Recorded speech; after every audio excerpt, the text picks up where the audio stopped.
So what's up guys? Bale, nag-check tayo ng ng water pump. Water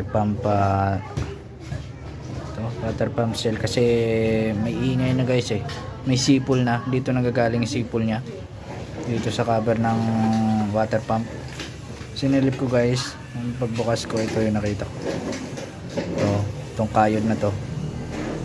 Bale, itong kayod na to, ito yung may salarin. Ito.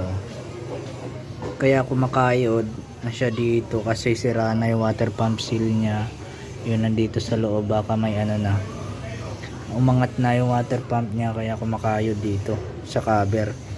So babaklasin natin to guys. Itong crankcase cover buo.